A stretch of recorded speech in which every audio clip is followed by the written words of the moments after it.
So, Rebecca, how would you define raising your volume? For me, raising your volume means being able to have the courage to speak up for yourself, because I feel like we can fake our lives very well to where on the outside looking in, everything can seem normal or seem perfect. We hide our feelings. And I think if we need to have the courage to be able to speak up to people, especially people who are closest to us, and let them know how we are really, truly feeling in order for our friends to be able to support us.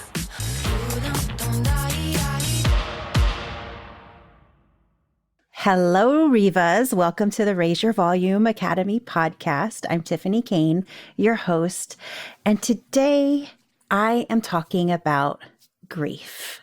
And I'm talking about grief with a very, very special friend who specializes in the topic of grief. So let me set this up for you just a little bit. Those of you that have been following me know that my family has been hit with a terrible tragedy. My sister-in-law was murdered in an act of domestic violence. And with that murder comes very, very complicated grief. Lots of layers of grief mixed with anger, mixed with regret, and mixed with all of the things. And at the same time, so that's on the micro level, on a very personal level. At the same time, on a macro level, we're dealing with worldwide grief, with the horrible tragedy that happened in Israel and Palestine, with the ongoing war in Ukraine, with just things happening all over the world, earthquakes and all of that. And it feels like worldwide, we're overwhelmed with feelings of grief. So I felt like this conversation would be really, really useful for us today. Now, today we're going to dial in on that micro piece of grief, because I think when we deal with micro grief, it helps with the macro worldwide grief. But we're going to talk about the micro grief, dealing with grief on this very personal level, and understanding grief, whether it's us going through the grieving process or supporting somebody we love through the grieving process. And for this conversation, I wanted to bring in a very, very special guest. She's a wonderful friend of mine. She talks about grief on her podcast, which has the terrific title of Love is Not Dead, Just My Husband. And she believes in widowing your way. She is also a consultant. She's a workplace grief response consultant. And so she talks about grief a lot. And I really love how Rebecca approaches the topic of grief and the topic of how we move through grief, and there's not just one way to do it. And I really love the compassion and empathy Rebecca has on this topic. So I want to say a very warm, beautiful welcome to you, Rebecca Johnson.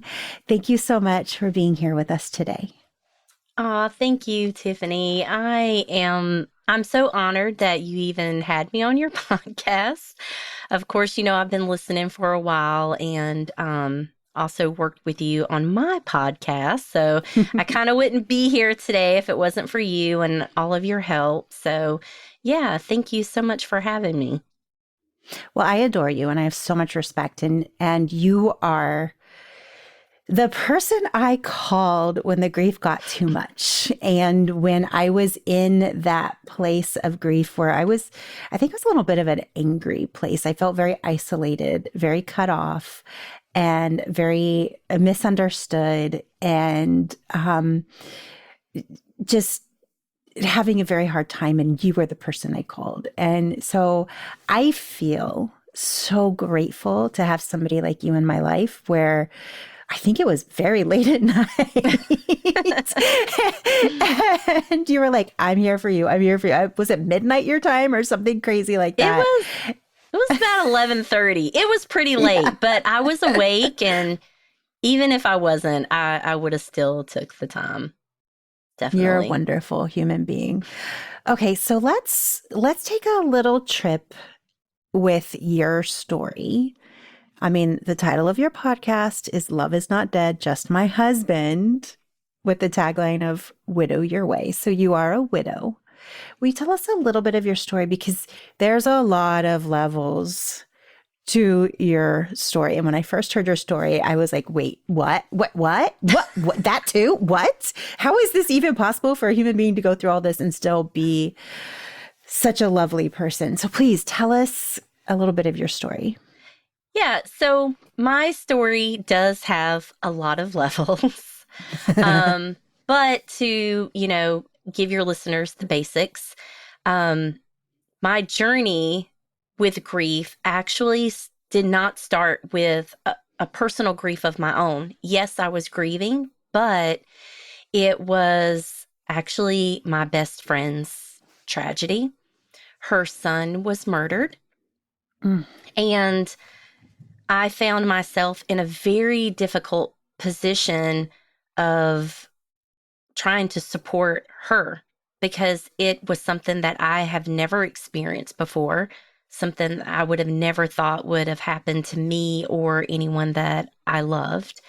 And losing a child is a difficult grief. And I didn't know how to support her. So for me, the best way that I could do was to physically be there for her, like to be in her presence all the time, whenever I could. So if she didn't want to talk, we didn't talk. If she wanted to be quiet, we were quiet. Sometimes I would just see her outside and I would just go outside and sit. She wouldn't have to say anything. We could communicate with a look, and that was it. So I was trying to find my way to support her. And while supporting her, I put my grief on the back burner. So that was my first experience with shoving my stuff down to be there for someone else. Then shortly after that, 6 months later, my husband dies. So then the roles are reversed. So now I am grieving and she is supporting me. And I know this is kind of weird to say, but it was also a very beautiful time for me. Just so people understand that there are some positives that come out of grief. And our relationship deepened even more through grief.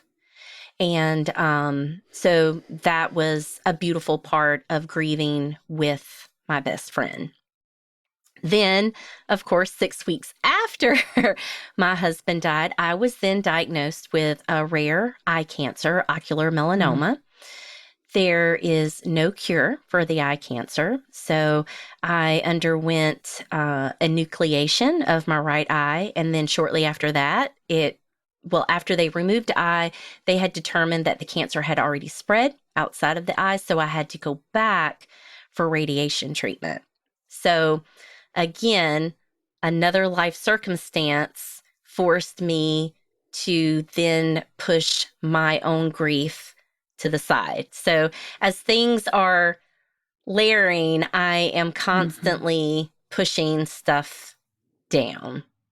And then, after that, a few other things happened. I had a house fire, which I know people are like, oh, a house fire, but it really wasn't that bad. But I did lose my home and I was, displaced for a while. But then after that, my brother dies.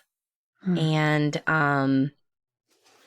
his loss is actually a loss that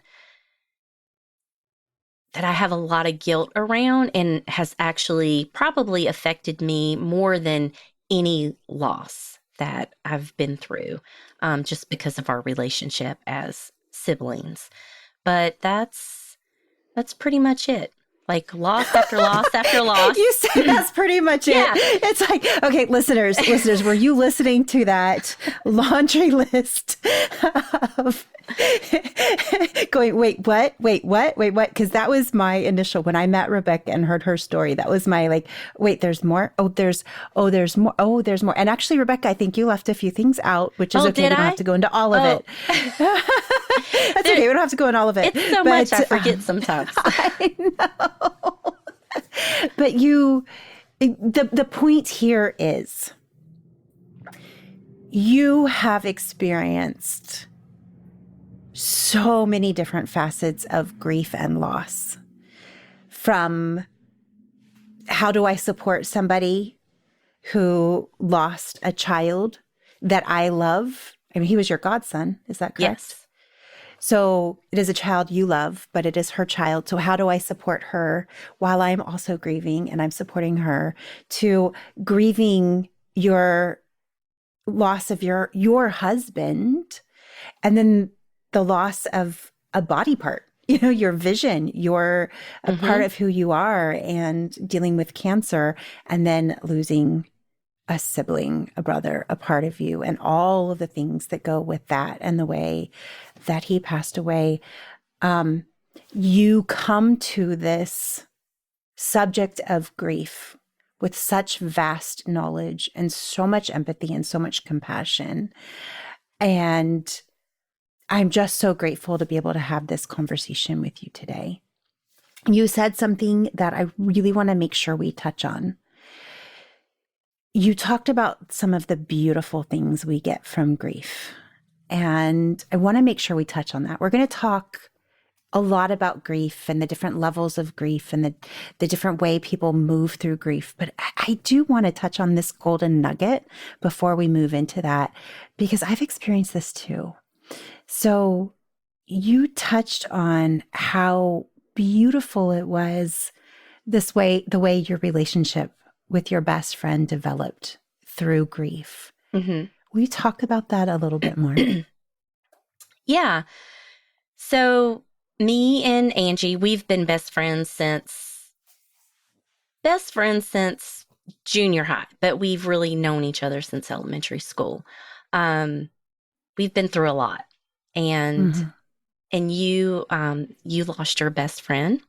So yes. You definitely have, you understand, yes, a relationship of a best friend. And with us, we really have done everything together. I mean, everything together. We've been through life together, and there's not much time in between that has ever went by that, we haven't shared. So, marriages, relationships, children, everything. But still, every relationship is its own special, like, bubble, but everyone has connections, outside of that, if that makes sense. Like, yeah. I have friends outside of her being my best friend, and she has friends outside of me. But when this happened, her son being murdered and then my husband dying, I feel like we kind of went into our own bubble. Mm-hmm. And we blocked a lot of stuff out. We blocked a lot of things. We blocked a lot of people. Even now, 5 years later, a lot of our conversations revolve around grief and loss and death, but not always in a sad, depressing way. We have developed a very dark sense of humor with a lot of things that I could probably never repeat on the podcast or an interview or just anywhere. But it's really hard to describe. It's just a feeling that there are things that we can say to each other about the grief, and the losses themselves that we can't say to other people. Mm-hmm. And when you have a relationship like that, it's, I feel like I'm at a loss for words that I just can't explain it. It's more of a feeling. Mm-hmm. Grief just brings people together. It brings people together if you let it. You Yes. have to Yes. let it. You have to want to talk about grief. You have to be willing to open up the conversation to someone to see where it goes.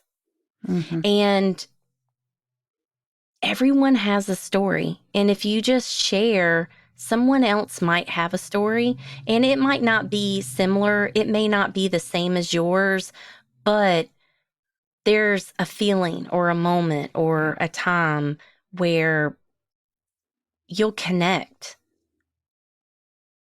Yes. And if you just let it, it can grow into something, and it can be beautiful. It doesn't have to be sad and depressing all the time. Mm-hmm.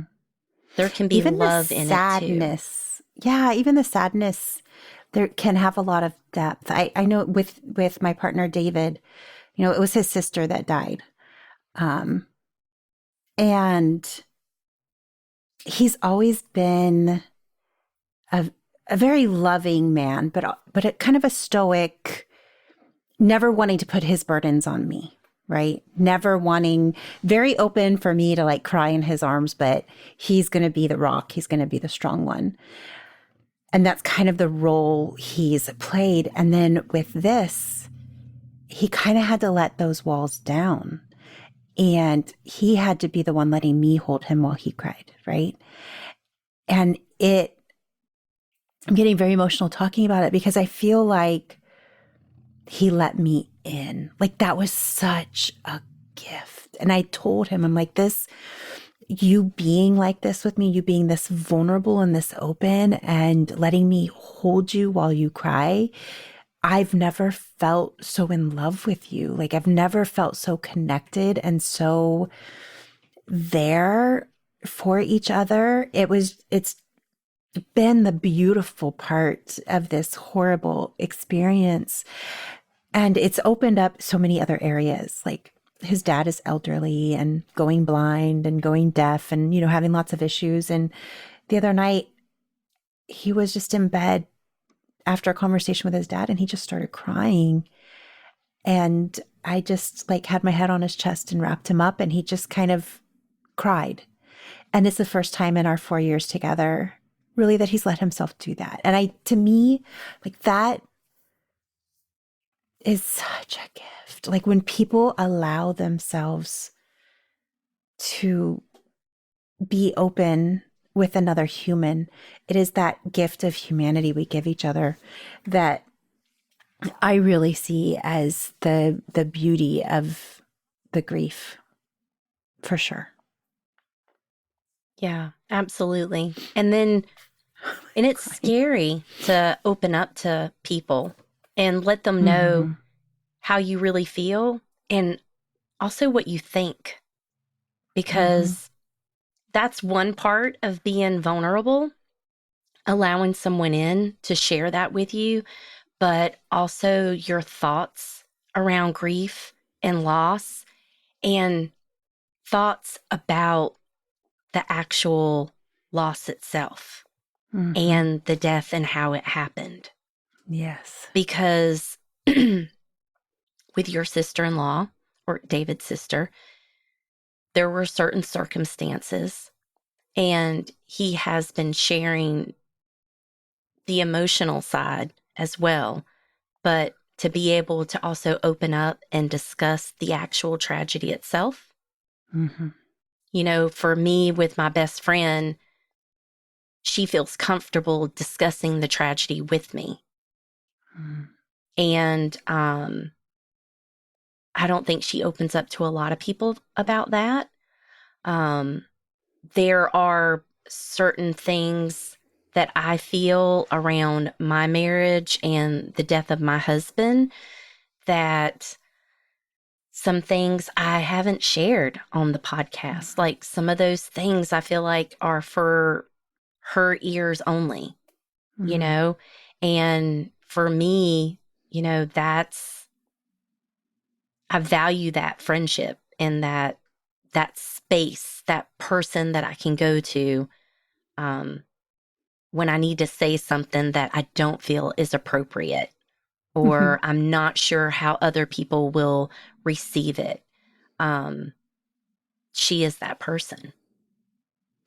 So let's talk about this complicated grief then, because I think you and I both have a lot of complicated grief stories in our life. I've David's sister being murdered. I had a brother-in-law commit suicide. My best friend died of this horrific breast cancer that destroyed her entire body. Um, like a lot of grief there. You with your godson being murdered, your husband dying, your brother dying. Like there's a lot of complicated grief. And I feel like there's different types of grief and there's different things that come with that grief. Like when my grandfather died, it was a grief of losing a man that's lived a long life, 7 children, lots of grandchildren, decorated hero, war hero, all of this kind of stuff. We almost could celebrate. And there's grief, but we could celebrate a life well lived. Mm-hmm. But the deaths that you and I are experiencing, there's different grief with really complicated feelings around them. So I'd like to dig into that a little bit more. Let's start with supporting somebody going through grief, especially when it's a very complicated grief, a murder, a suicide, a drug overdose, something that is really complicated, the death of a child, something that has so many complicated layers to it. How do you support somebody? Like, what can we, quote unquote, expect somebody to be going through, and how can we support them in that? First of all, think about what you're going to say to the person. And you can definitely go with the generic, "I'm so sorry for your loss." That's what everyone says. But I think for people who are trying to support someone who has had a complicated grief, I think they need to think about themselves for a moment. They need to stop and they need to look at themselves and ask themselves, am I willing or capable of even offering support? Mm-hmm. I think that's very important because these type of losses can be triggers for someone, and for them, it may bring up a trigger, of domestic violence or murder or suicide or drugs. It could be a trigger for them. So you as a person may not be able to support someone. And if it is someone that is very close to you and you want to support them but can't, I think it's very important that you let them know. And in a way that doesn't make it all about you. But then also find the right moment or time to say it. It's hard to think of words to say, but it's also hard for the person who is grieving to come up with words, because people always want to say, let me know what I can do for you. Let me know what you need. Well, if we knew, We don't know what we need.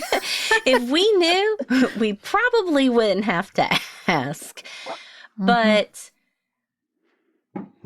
if you are capable of supporting someone in that situation, then be able to follow through. Don't just say, what can I do? Let the person know. I just want to let you know that I am here for you and I want to support you, but I'm not sure exactly how to do that. Then that's okay. You're letting them know. And I think for someone who's grieving, that's even better than just not hearing from someone at all. Because when you are in the midst of grief, you take everything personal. Like someone's not calling you. Why aren't they calling me? Someone is not, hasn't stopped by. Why haven't they stopped by? And I know because I'm guilty of that myself. Yep. I've done that. Yep. But that was the night I called you crying. It's like, where are my friends? They abandoned me. When I had COVID, they came and brought flowers and food. Why not now? Why would this happen? Why not now? And it was just, they didn't know what to do. Yeah. Because they didn't know what to do. Yeah. Like, and it's okay to say that you don't know what to do. But if you really want to support them, just keep reaching out. Keep reaching out. Don't necessarily ask what you can do. Just do something. Send food. Stop by. It doesn't have to be for, a really long time that's going to make everyone uncomfortable. Just stop by. Give someone a hug. Take them a meal. Offer to take them out. Get them out of the house. Send flowers. Send a DoorDash. Send groceries. There's so many things that you can do to help someone that's grieving, Yes. Ask a family member, hey, what really is the situation? How can I help? The person grieving may not be able to give you specifics, but you should be able to reach out to a family member or a best friend or a close friend and get just a tad bit more details. Because when it is a sensitive situation, don't go in it just asking the who, what, when, where, why, and how. Go into it with love and compassion and empathy. And the big thing is wanting to actually support them. Wanting. Yes. And then also being able to support them. If it's a trigger and you can't support them, don't. You might make it worse. That I think is so beautiful. That right there. Because there's ways to support without supporting as well. Like a simple, I'm sending my sympathy, sending my condolences. I'm sorry I can't be there for you right now. I'm thinking about you. Might just be a simple, something along those lines. But I think that's beautiful as well as for us to know ourselves. Like, don't go into something where you may cause more harm because you're not ready for it, right? Right. You're not ready to support that person.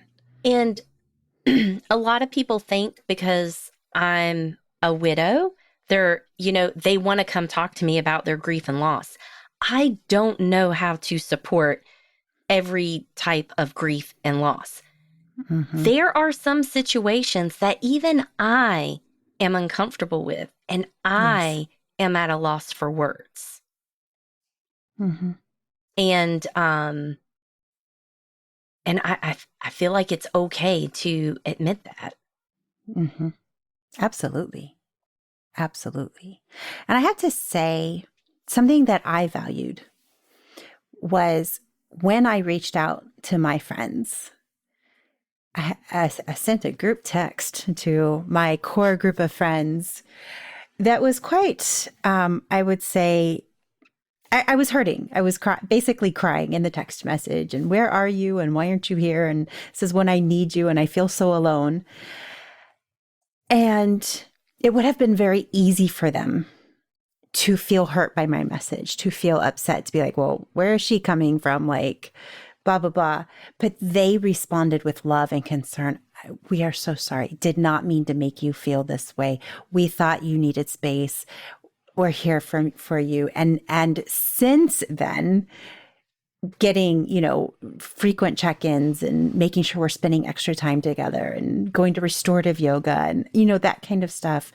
But I really appreciated the compassion on their part when I was not nice, when I lashed out, because part of grief is also anger and frustration. Mm-hmm. And when I lashed out and they responded with compassion, rather than being defensive or being upset or how can you talk to us that way? They responded, oh, you sound like you're hurting and we're so sorry and we're here for you, which, that was such a salve for my hurting soul. So I think that's another piece of supporting somebody as well, is understanding that for many people, anger is a part of grief, and frustration and feeling alone and abandoned is a part of that grief, and being able to have compassion for that. Yeah, definitely. That's that's the best advice that I have for anyone grieving, is to speak, because really you are your own advocate. You're your own advocate. It's going to be very rare that someone is going to come in with the right words. Mm-hmm. Everything that someone says to you is going to sound stupid. You're like, I cannot believe they said that. Like, the nerve. But what did you say back to them? Mm-hmm. I'm fine. Okay. Yeah. Say what you want to say. Say what you need to say. And just like they're at a loss for words, you're at a loss for words. Say it however it's going to come out, and just let it fall wherever it goes. But it's very rare that someone is going to have the right words. I can remember when my husband died, people were coming by and they were just saying, the generic stuff, some of the most god-awful things. And I was just like, thank you. Thank you. Mm-hmm. Thank you. That's all I could say is thank you.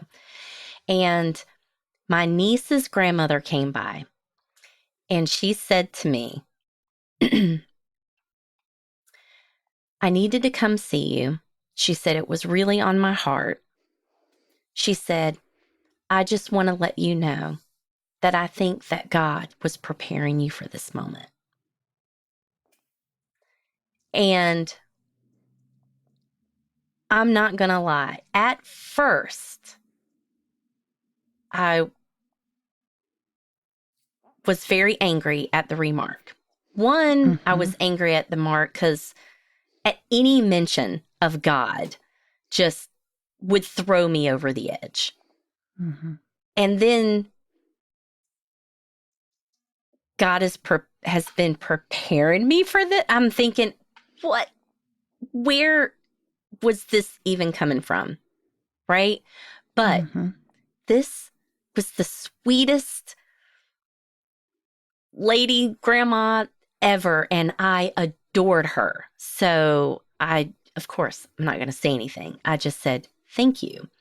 But years later, looking back,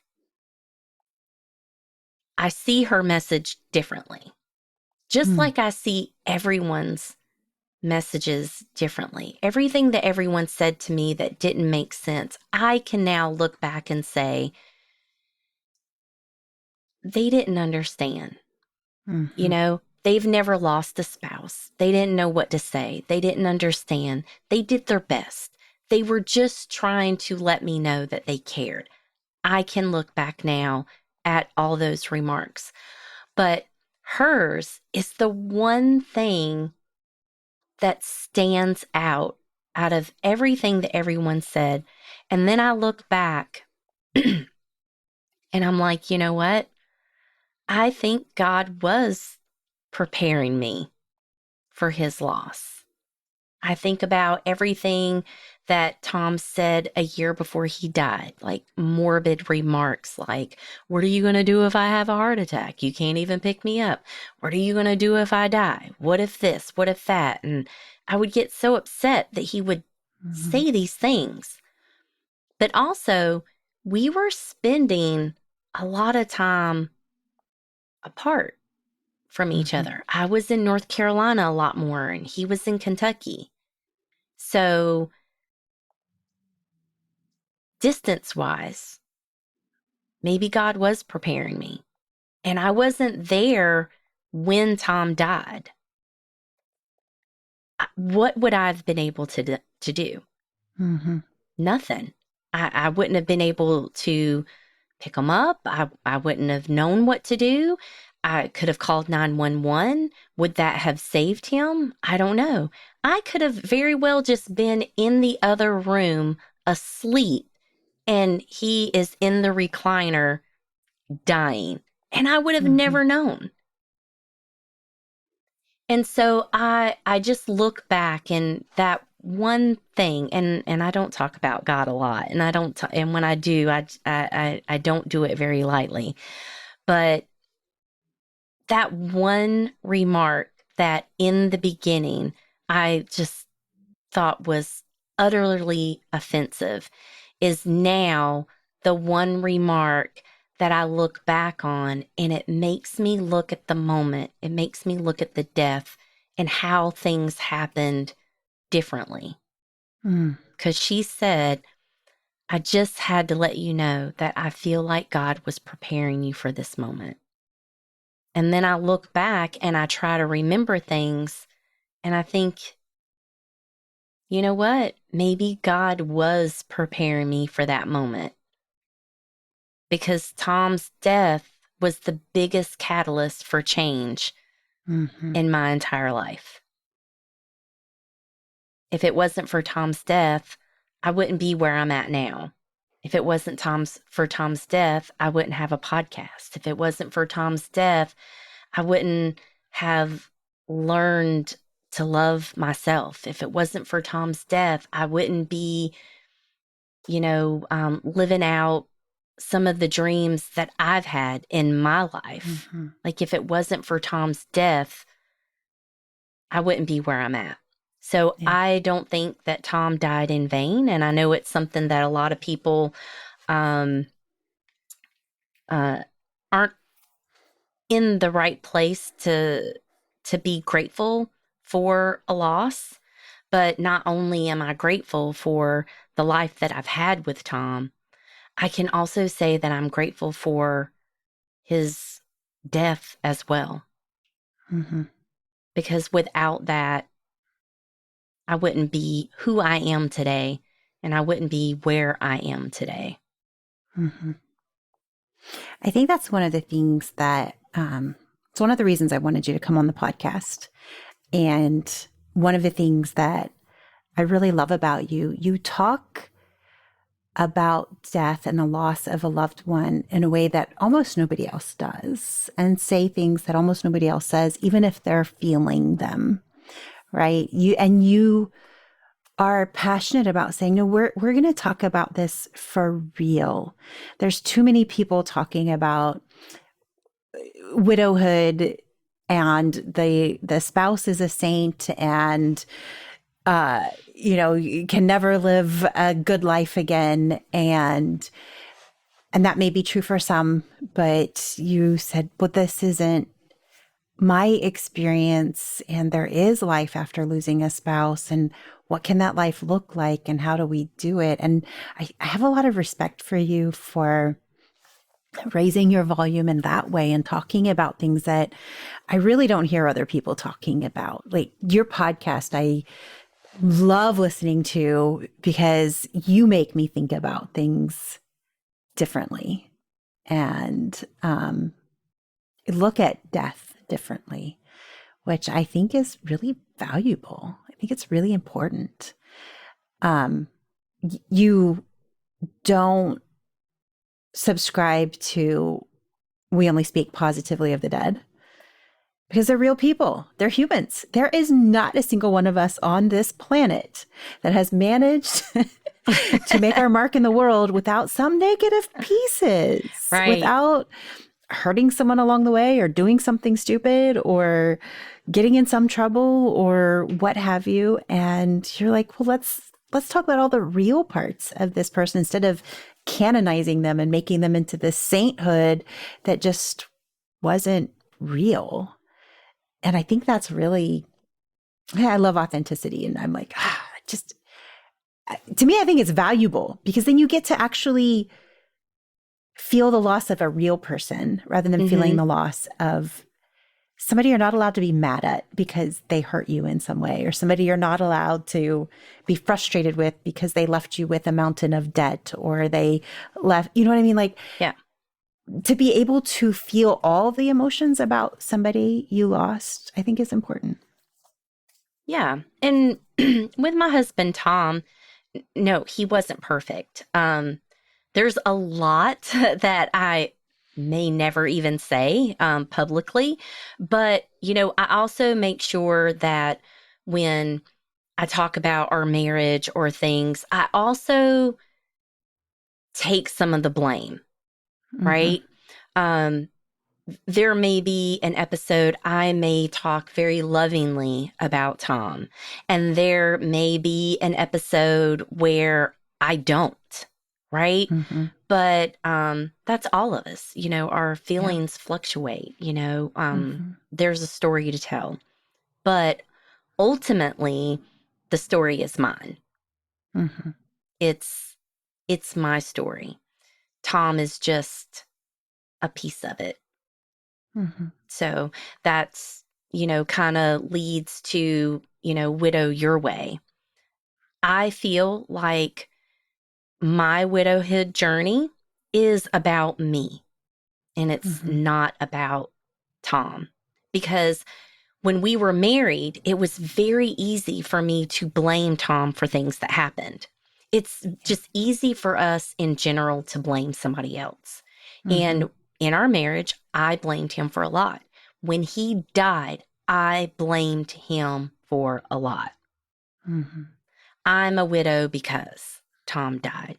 This is my life now because Tom died. This is happening because Tom died. But when once I was able to look at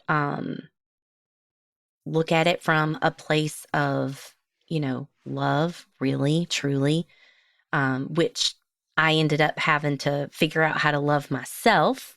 Mm-hmm. And once I did that, and then I could find forgiveness, I'm like, okay, well, I can forgive Tom. But really, it wasn't Tom that I needed to forgive. I needed to forgive myself. And then Yeah. the more I dug and the deeper I got, I realized that every single thing that was happening in my life, I was the blame. Like Mm-hmm. I was the blame. I had to take responsibility Yeah. for myself. Right? I couldn't blame Tom anymore. And it wasn't because he died that these things were happening to me. My life started way before Tom, and it's going to continue way after Tom. Mm-hmm. And once I did, still doing the work, but once I started doing the work, I realized this has nothing to do with Tom. It has Mm-hmm. nothing to do with Tom. It has to do with my childhood and my parents and how I was raised and all my experiences that led up to Tom. Tom is just like a minuscule of my life and what's Mm-hmm. happened. And so for me, my widowhood journey is about me. It's not about Tom. And that's how I approach the podcast. And that's really what I believe for all widows, because this is a new chapter. It's not going to have your person in it anymore. I'm sorry. Yeah. I know that it hurts, but it's not. You have to move forward and once you decide you're ready to move forward, it's about you. And you have to start looking at you, and you have to start taking some type of responsibility. And we can't always blame it on the death of our spouse. And for me, that's how I've been able to move forward. That's so powerful. And I think it can apply whether it's the death of a spouse, the death of a sibling, the death of a child, the death of a friend. Like, there's so much blame and anger and frustration that goes with, especially these complicated deaths, that when we're able to love them and forgive them and see them as the beautiful, complicated humans they were, and we're able to love and forgive ourselves and see us as the beautiful, complicated humans we are, it definitely helps.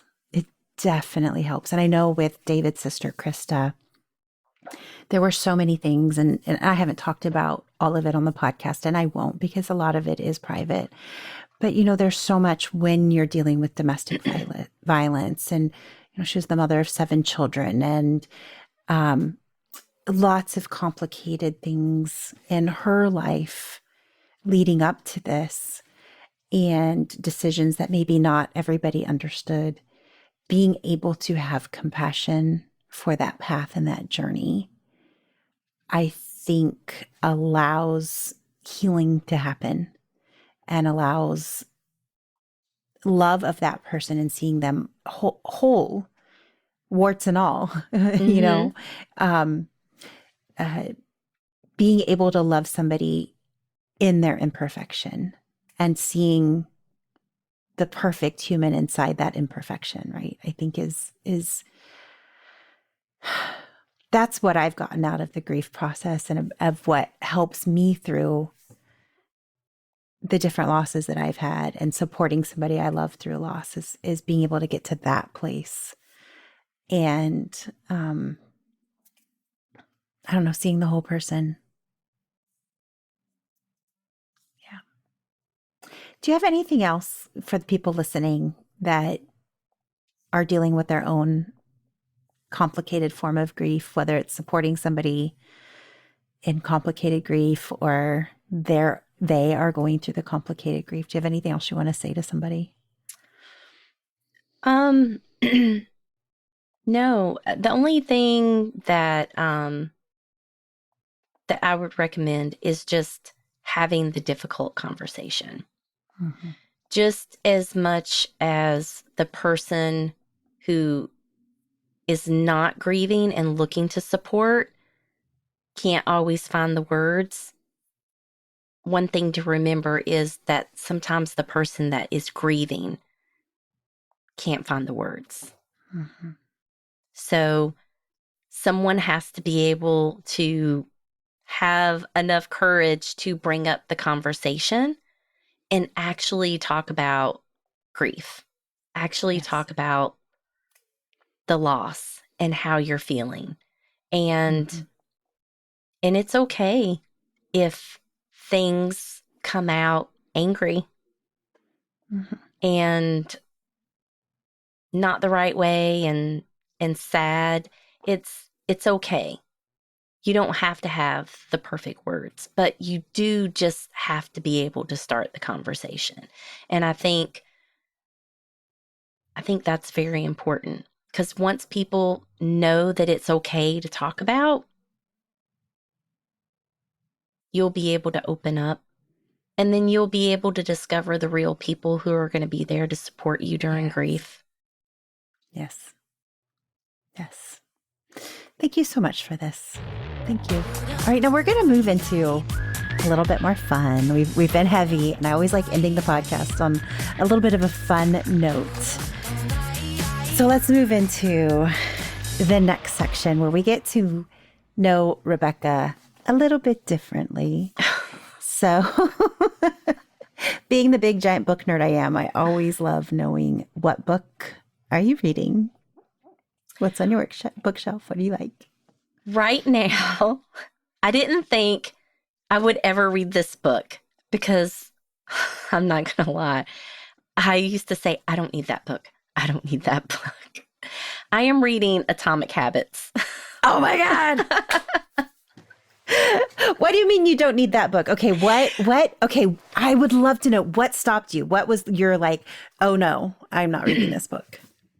Okay, so I haven't wanted to read it because I haven't wanted to, I haven't wanted to admit to myself that I need help. I need help. I used to be the type of person that could remember everything. I could remember everything. I didn't have to jot anything down. But this I will blame on grief and like widow brain and grief brain. And ever since all of that, I really do feel like, yeah, and cancer and radiation. I'm blaming on a little bit on radiation too. I feel like I have lived in a fog a little bit. It's really hard for me to remember anything. And I have started making lists and I have started making more notes, but it has not helped. It's not helped. And I am a huge procrastinator. I come in hot. I'm not going to lie. I was very excited that I was 5 minutes early for this interview. I impressed myself, but I need help. And in the book, from what I can gather so far, because I just started reading it, is not necessarily about the goal itself, because he's saying that basically, like, there's a winner and there's a loser. They both have the same goal, but they both went about it differently. So it's all about the steps that you take and the changes that you make to get towards the goal. And that's where I'm at right now. Because right now I'm in a place where I don't want to do anything.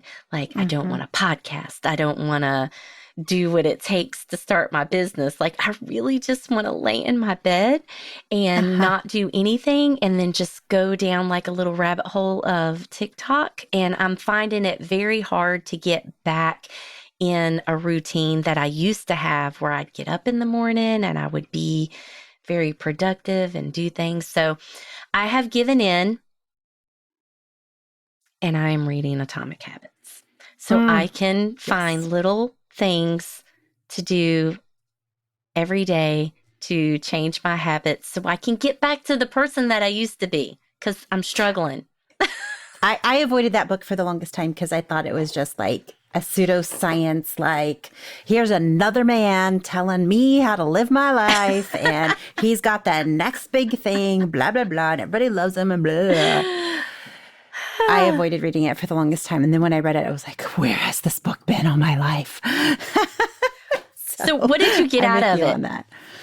The big thing to me was like the small changes add up to the big, because I tend to be an all or nothing, right?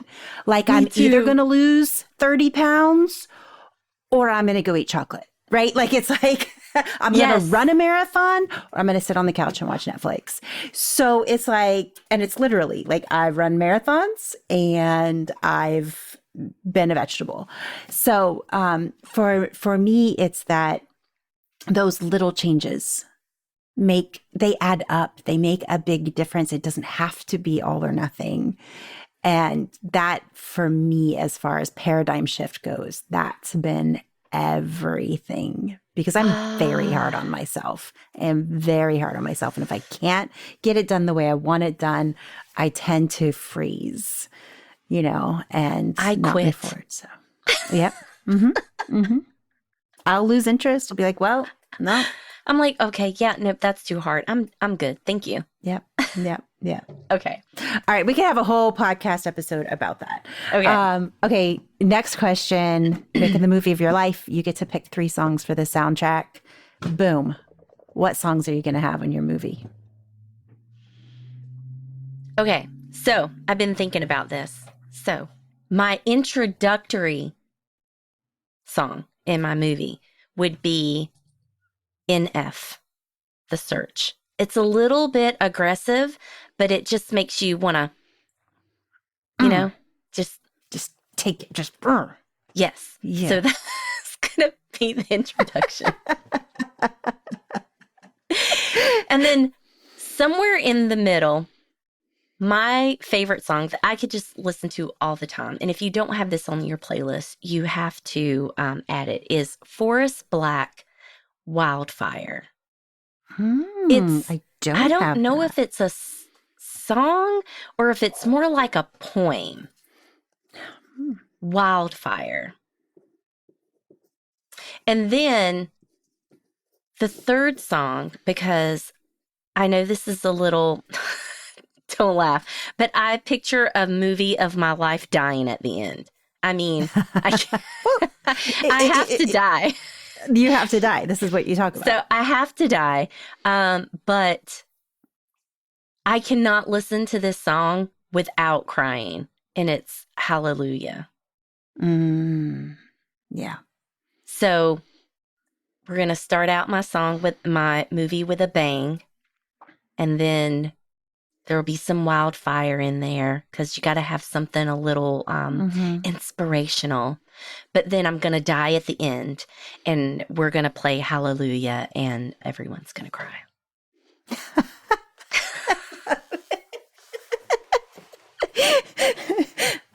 Your epitaph will read, Rebecca made us cry. And then everyone has to take shots. And then everybody, okay, that's good. All right, last question. And I'm so sorry this conversation has to end. I am very lucky that you're a friend of mine. And so we just get to keep this conversation going for eternity. But for the people listening, this conversation needs to end. But I always like to know, what is the latest thing you raised your volume about? The latest thing that I have raised my volume about is season 3 of my podcast. Because season 3, I wanted it to be about the stereotypes of widows and actually talk about them from, a different perspective. So I think with season 3, I feel like I've been a little more vocal about how I feel about being a widow and what I think widowhood is. I like that. Thank you so much. Thank you for sharing this with us. I am going to put the link for all of your contacts in the show notes so people can find you. Is Instagram your favorite way for people to reach out to you, or what's your favorite way? The messaging is way easier on Instagram. If someone is gonna message me, it's way easier to message on Instagram. But I don't know. I feel like I have like equal parts Facebook and Instagram, but I'm on Instagram most. Yeah. And then they need to listen to your podcast. Love is Not Dead, Just My Husband. And it is widow focused, but I feel like I listen to your podcast and get so much from it. And I'm not a widow. It's very human. It's very human emotion and complicated human emotions. And you tell your stories in such a real way. The ugly side, the pretty side, the romance, the hurt, the everything. And you do it in such a beautiful way that I enjoy listening to your podcast. So I'm definitely going to put the link to your podcast in the show notes so people can find you. Thank you so much for helping us through our grief. And thank you for being there for me in my grief. I value it beyond belief. And I value your friendship so much. So thank you so much. Thank you so much. Oh, I love you. You're so sweet.